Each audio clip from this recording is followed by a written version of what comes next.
Bengaluru police conducted a special drive in which they checked a total of over 3,000 school buses. The police informed that the drive was conducted from 7 a.m. to 9 a.m. where shockingly 23 school bus drivers tested positive during the alcohol test. During the checking, the police also found that the 11 vehicles were without fitness certificate. Joint Commissioner of Police further took a stringent action and sent their driving licenses to their respective regional transport offices for further necessary actions. The Traffic Commissioner also stated that the driving licenses of 23 bus drivers who have been booked will be handed over to the concerned RTOs for further action. Such special drives will continue regularly to ensure safety of students and pedestrians. We've been doing this drive since January of this year. Randomly on any given day, we check all possible school drivers for drink and drive. So from what we see in January and February, the positivity rate, as in per 100 what we check, has only gone up, and today has been the highest.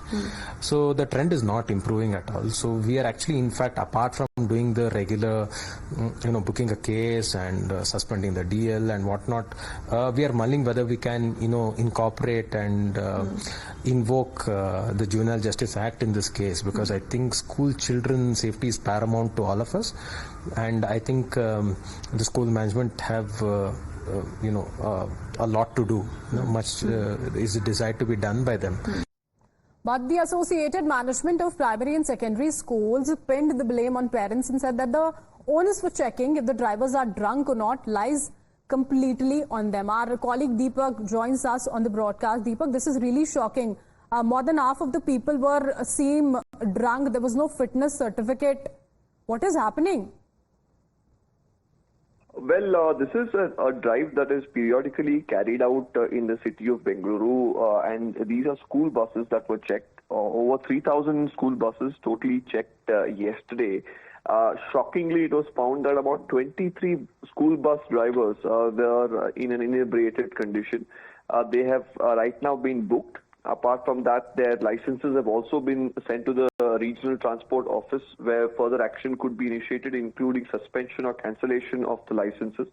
Apart from that, they've also found nearly a dozen, buses, not having fitness certificates. That would mean that they're probably not in the condition that they should be. And overall, raising the bigger question here about the safety of our children, going in these buses, and about the onus on the management of schools and the government really to come together to ensure that such things do not happen, and to have either more checks or the school management itself ensuring that they have breath analyzers where they could check very regularly their school bus drivers to ensure that the safety of children is not in jeopardy. Deepak, and we can see here that the schools are blaming the parents only. They are saying that it's the responsibility of the parents to make sure whether the drivers are drunk or not. What is the responsibility of the school administration then? They will not look into anything.